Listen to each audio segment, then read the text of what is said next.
How's it going, guys? Welcome back to another episode of Cinematic Vinyl. It's been a long hiatus on this channel.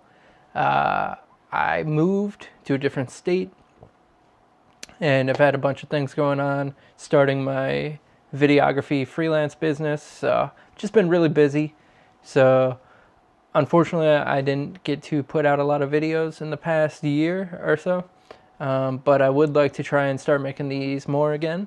Because I have a lot of fun with them, and film as a hobby, watching and collecting and all that stuff has always been a big part of my life. So, like I said, it's just an important thing to me. So this is a lot of fun for me to do. So hopefully some of you get some enjoyment out of watching it, and I'm going to try to do a lot more of these. So here we go. So the purpose of this particular video is to go through a few Criterion films. Criterion, as they always do, well, actually not Criterion, but Barnes & Noble, as they always tend to do, had a winter sale for Criterion, so all the Criterion films were 50% off. That's typically when I try to do the bulk of my Criterion collecting, just because, you know, financially, it just makes the most sense. Criterion films are a little pricey, especially at full price. So when they're half off, that's really the time I like to take advantage and do that. So I did pick up quite a few. I actually did not partake in the July sale because I was like saving up to move, so I didn't want to like spend a whole lot of money on that. But I did make up for that in the November sale. So, it is now January, so it's been a few months since the November sale, but I wanted to catch up and talk about some of the films that I did pick up. I'm going to break this up into a few parts. So this will be part one of the November Criterion sale. So let's get into it anyways. Yeah, let's do that. So I picked out about 5 of the films that I got. Well, technically there's more because one's a box set, but I picked out 5 to talk about, and then in the next video I'll try to pick another 5, and then whatever's left I'll do that for a third video. So starting us off, long story short, we have, so my idea as far as Criterion collecting as it stands is I am trying to pick out films that are renowned as some of the best in cinema. So I've gone to like things like Letterboxd and IMDb and kind of looked at overall rankings to see what's kind of at the top. Obviously there's going to be a little bit of bias, right, with that. I feel like because the people that are rating things on IMDb, on Letterboxd, are from a certain demographic. They're from a certain cloth, mainly cinephiles, right? They're all into movies. So people that are all into movies might have a certain aesthetic or style or thing that's gonna boost these movies up at the top. And also certain movies, only a certain type of people are gonna see those movies, if that makes sense, right? There's not a wider, broad thing. So movies that have a smaller audience, a smaller niche audience, can almost be gamed to the top, right? Because this very small amount of people, maybe film nerds or cinephiles or whatever, very small amount of people, this is like catnip for them, right? And they're gonna rate it really high, and it might get up really high as far as these lists go. That's the only thing I'm talking about. I'm just babbling right now. But that's what I mean for kind of gaming the system, that type of stuff. Not intentionally gaming the system, but just naturally, that's just going to happen. So anyways, I am trying to focus on films that are renowned very highly. One of the films that's up there very highly that I've heard a lot about is 12 Angry Men. Now this came out in 1957. And it is spine number 591. This is directed by Sidney Lumet. and I have heard very good things about this. This is a courtroom drama.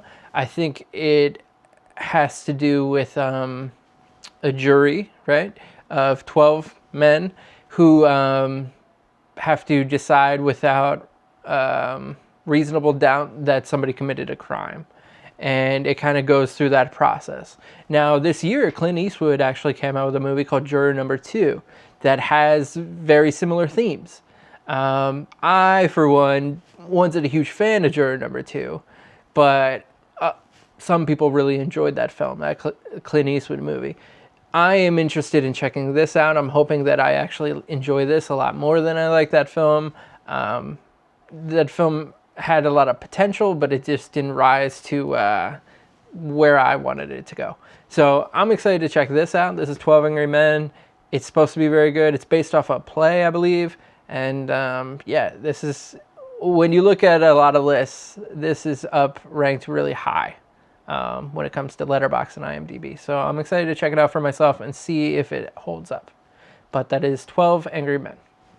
All right, next on my list, I was going to do the way it was stacked up. I was going to do a box set, but I'm going to save the box set for last. The next on my list is another film that's renowned as some of the best works of cinema.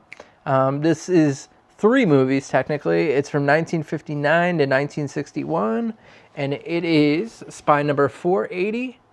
This is The Human Condition by, I'm going to butcher this name, Masaki Kobayashi. But this is a massive 3-part, I think it's 3 films in 2 parts each is how it's described. Yeah, 3 installments of 2 parts each. It's a 9.5-hour epic. This movie, once again, when I'm looking at all these lists, I keep seeing Human Condition, Part 1, Part 3, Part 2 come up. So I was really interested in this film. It's three parts, so it's a massive undertaking. 9.5 hours. That's a lot of movie. So I'm excited to kind of break this up and check this out. I don't know a whole lot about what it's about. I kind of want to leave this one blind. You know, I think it takes place during World War II or either after World War II, around that time, I believe. So I want to check this out. I think it's supposed to be really good. Yeah, I don't know much about it, but it's The Human Condition, and I'm excited to get into this one. It's a big undertaking, but it's supposed to be phenomenal, so I'm excited about that. Sticking with the same theme, films that are just regarded as some of the best pieces of cinema. This is from 1962. It is Spy Number 302. I don't know too much about this film, but I have heard very good things. This is kind of about a samurai. I know that it's a samurai story, and it's about honor and tradition and all the things that go along with that. Obviously, the title kind of gives some hints about what's going on and what this could mean. But I'm excited to win this. It said it won the Cannes Film Festival Special Jury Prize. So this is it's supposed to be amazing. It came out in 1962, and yeah, another one that I'm interested in checking out. It should be really good. So that's Harakiri. All right, the next film I really don't know much about. This is a film that my girlfriend actually got for me, and it is from 1960. It's a very low spine number. This is spine number 58, and it is Peeping Tom. Seems very Hitchcockian, kind of a thriller movie where this guy kind of spies on people or stalks people and watches them, and then I think he kills them. But then he falls in love with somebody he's been stalking. So I think he's got to like fight the urges to kill again. Something along those lines is from what I understand from reading the back. But yeah, this seems interesting, and it was one that I didn't know much about. It's directed by Michael Powell. I'm not super familiar with his work. I'm not sure what else he's directed. But yeah, this is Peeping Tom. I'm excited to look at this and see how that goes. It's in 4K. This is only one of these so far that's in 4K. I really, there's kind of two things here that I'm trying to do going forward. Well, what I was doing is trying to get some of the best movies, right? The highest ranked, highest rated. The next thing, and mainly what I'm going to try to do from now on, for now, is dabble into 4K. Because every month there's new 4K films. There's films that are in the Criterion collection that are getting upgraded to 4K. So there's a lot to play with. I think I'm going to stick with 4K for now, and hopefully it gives time for these older films that I was going to get to catch up. I just don't want to get films and then a month later it's announced that it's going to be released in 4K, and then I'm like, oh man, I should have waited for the 4K. So for now, going forward, as I buy things, I'm gonna try and mainly just do 4K. But this was Peeping Tom, and it is in 4K. I'm excited to check it out. All right, the last one I got is a big box set, and this is another gift from my girlfriend for Christmas. And this is 3 movies, and they came out in 93 and 94. One in 1993, and 2 of them came out in 94. This is spine number, technically it's spine number 5, I don't know, it says, all right, it says 587, right? It says that there, but then the films themselves are 588, 589, and 590.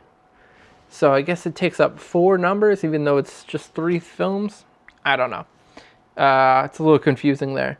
But this is 3 colors is the trilogy, and it is blue, white, and red.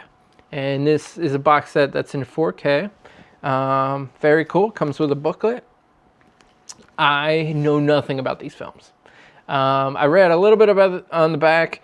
The 3 colors stand for the colors of the French flag, France. And yeah, that's about all I know.